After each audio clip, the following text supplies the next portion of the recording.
Do you ever find yourself in a situation where somebody's not talkative, or you feel like they're mad, or maybe uh, you don't get a text back, or maybe somebody's just acting differently, and then you kind of blame yourself? You ever does Tell me you can relate to this, because don't make me feel so lonely. But sometimes I feel like that and I blame myself. This is Morning Thoughts with Traveling Oasis. I remember sometimes, like, either at work or you're out somewhere with people, and somebody would they would look like they're mad, and maybe you had nothing to do with it, and then I would kind of like look at myself and be like, did I do something? Did I say something? Like, I would think about it and be like, wait. That's so weird, that because I had no idea what the situation was, yet the first instincts I had to do was to blame myself. Just crazy.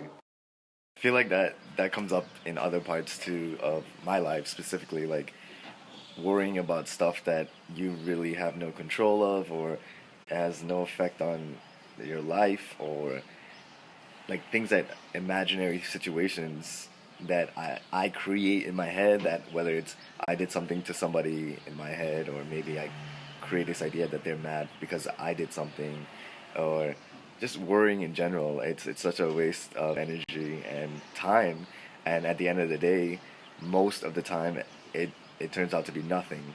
And a lot that's something I've been trying to work on, is seeing situations like home, like you see somebody maybe might be mad, and not jumping to conclusions about it being your fault or my fault, and also realizing that worrying is is a waste of time, and it's better to just be excited, or have like a less stress about situations.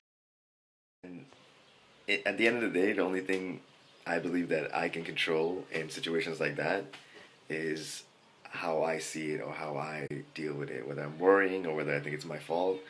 It's sometimes I have to push through. It's hard, but sometimes I have to push through and realize, what can I control? I can control my happiness. I control how, maybe, if I represent how I represent myself in, like, worry free way, or like, I choose to be like cheerful about the situation, and then hopefully it rubs off on the person that's dealing with something, and at the end of the day, you might help them without becoming another burden to them, thinking like, asking them like, oh, are you okay? Did I say something? Or making situations worse. I think the best thing you can do is control what you can do, and move forward with that. Thank you for listening, guys.